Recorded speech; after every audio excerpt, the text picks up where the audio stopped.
English for Teachers.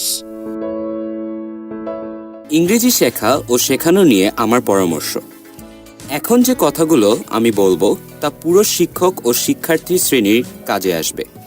পুরো জাতি একটি সরল পথ পাবে, শেষ পর্যন্ত সফল হবে, এই আমার দৃঢ় বিশ্বাস। There is no shortcut way to success. এক একজন শিক্ষার্থীর ইংরেজি ভাষার ভিন্ন ভিন্ন দিকের প্রয়োজন। একজন নতুন গ্র্যাজুয়েট যিনি ব্যাংকার হতে চান, তার যে ধরনের ইংরেজি লাগবে একজন এসএসসি পরীক্ষার্থীর সে ধরনের ইংরেজির দরকার নেই। যে শিক্ষার্থী আন্তর্জাতিক পরীক্ষা দিয়ে বাইরে পড়াশোনা করতে যাবে আর পোস্ট গ্র্যাজুয়েশন করা একজন চাকরির প্রার্থীর একই ইংরেজির দরকার হয় না।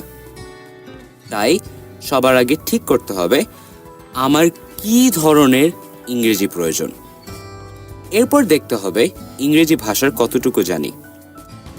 ঢাকা বিশ্ববিদ্যালয়ের একজন শিক্ষক বা বড় একজন লেখক আন্তর্জাতিক একটি পরীক্ষাতে আইএলস কম স্কোর করতে পারেন। এর মানে এই নয় যে ওই শিক্ষক মহোদয় ইংরেজি জানেন না। আমি বাস্তব অভিজ্ঞতা থেকে বলছি, একজন বিসিএস ক্যাডার ইংরেজি শুনে খুব ভালো বুঝতে পারেন, বিদেশিদের ইংরেজি শুনে পুরোটাই বোঝেন, ইংলিশ মুভি ও গান শুনে বোঝেন, কিন্তু ওই ব্যক্তি আইএলসে ভালো স্কোর নাও করতে পারেন। নিজেকে এত ছোট মনে করার দরকার নেই। আপনি যদি মাত্র এসএসসি পাস হয়ে থাকেন তাহলেই আপনি হাজার হাজার ইংরেজি শব্দের অর্থ জানেন। অন্যরা ইংরেজি বললে শুনে বুঝতে পারেন কিন্তু বলতে পারেন না, পড়তে পারেন কিন্তু লিখতে পারেন না। দুই একটি কঠিন ইংরেজি বাক্যের বাংলা অর্থ না বুঝলে এত ভয় পাওয়ার কিছুই নেই যে আপনি কিছুই জানেন না। আমি আজ আপনাকে ইংরেজি শেখার সঠিক ও সফল পদ্ধতি বলে দেব ইনশাআল্লাহ। আপনি শুধু নিজের প্রতি বিশ্বাস রাখুন, দৃঢ় বিশ্বাস। যে কোনো ভাষা শেখার স্রষ্টা প্রদত্ত একটি পদ্ধতি আছে, সেটাই আজ আমরা জানব। এই পদ্ধতির বিরোধিতা করার কোনো সুযোগ নেই। এটি আমার পদ্ধতি নয়, মহান স্রষ্টা নিজেই এই পদ্ধতির প্রবক্তা। এই পদ্ধতিটি আপনার খুব পরিচিত। আপনি হাজারো সফল শিক্ষার্থীকে দেখেছেন। প্রতিটি মানব শিশুই একটি কমপ্লেক্স মেশিন।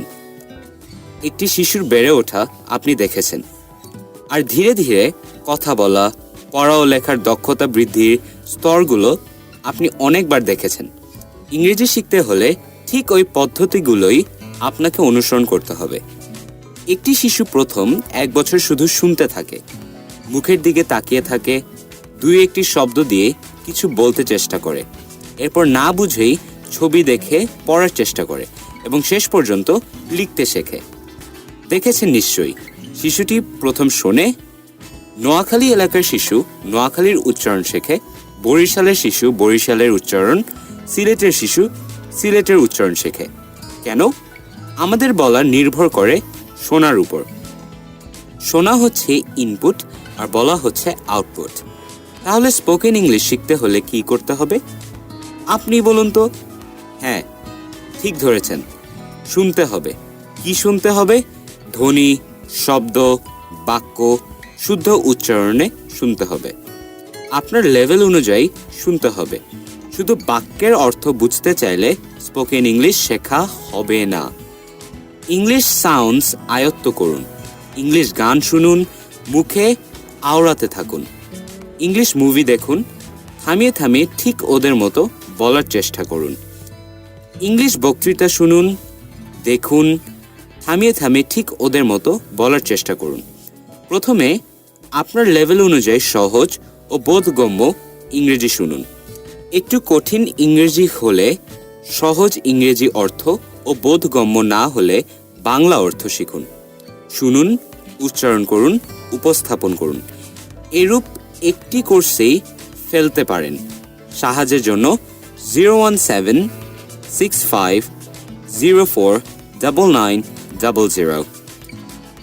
আপনি কিন্তু বেসিক শব্দগুলো জানেন। ইন্টারনেট, মুভি ও গানের স্ক্রিপ্ট পাওয়া যায়। আগে স্ক্রিপ্ট পড়ুন, অর্থ বুঝুন, উচ্চারণ ও উপস্থাপন কৌশল আয়ত্ত করুন, উপস্থাপন করুন। প্রথমে একটু ধীর গতিতে করুন, আস্তে আস্তে গতি বাড়ান। আরেকটি কথা, পৃথিবীর বিভিন্ন বিষয় সম্পর্কে আপনার জ্ঞান যত বেশি জিনিস আপনি চেনেন, যত অভিজ্ঞতা আপনি অর্জন করেন, টিভি, পত্রিকা, ইন্টারনেট, বন্ধুবান্ধব, পরিবার, শিক্ষা প্রতিষ্ঠান থেকে, তত দ্রুত আপনি একটি ভাষা শিখতে পারবেন। এমনকি বাক্যের অর্থ বুঝতে হলেও আপনার এই অভিজ্ঞতাগুলো অর্জন করতে হবে।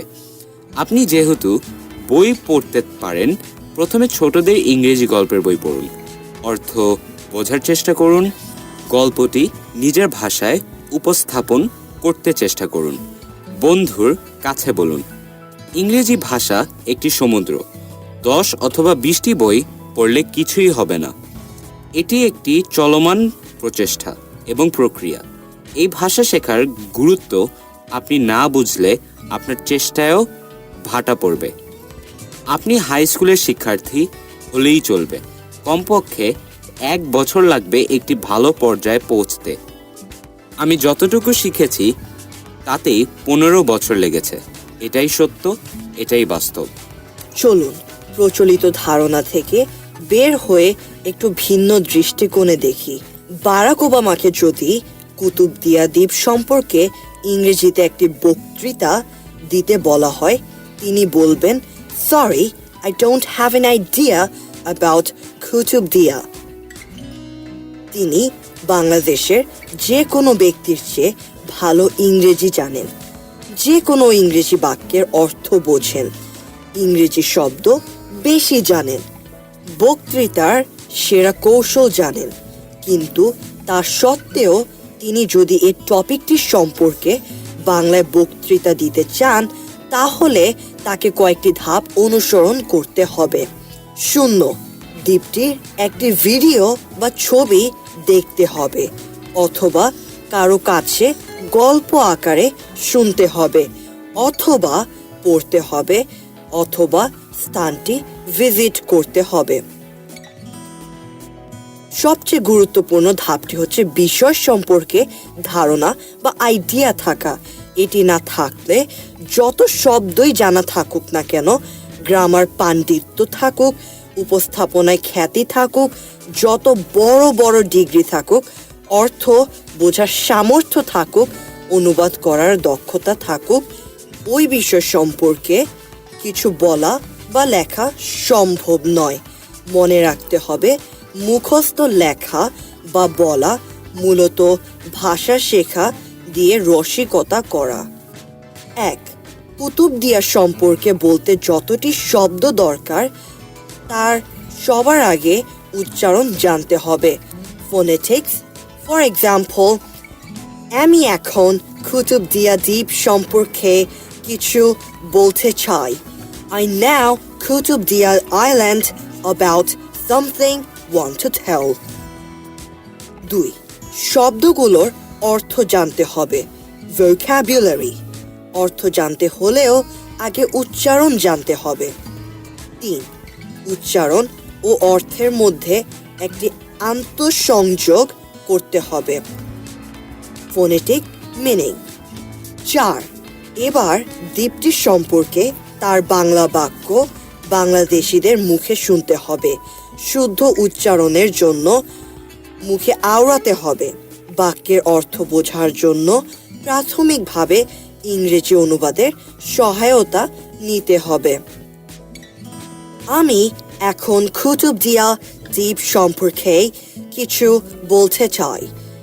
I now Kutubdia Island about something want to tell. 5, এবার তাকে বাংলায় বক্তৃতা দেবার নিয়ম কানুন দেখে আয়ত্ত করতে হবে। 6, এবং শেষ পর্যন্ত তিনি কুতুবদিয়া দ্বীপ নিয়ে একটি বক্তৃতা দিতে পারবেন। একই নিয়ম আমাদের জন্য প্রযোজ্য। বারাক ওবামা যদি কুতুবদিয়া সম্পর্কে একটি রচনা লিখতে চান, তাহলে তাকে 6 নং ধাপের পর 7 বাংলা বর্ণমালা জানতে হবে। 8, বর্ণ দিয়ে শব্দ তৈরি করে লিখতে পারতে হবে। 9, এরপর বাংলা বাক্য তৈরি করে লিখতে হবে। 10.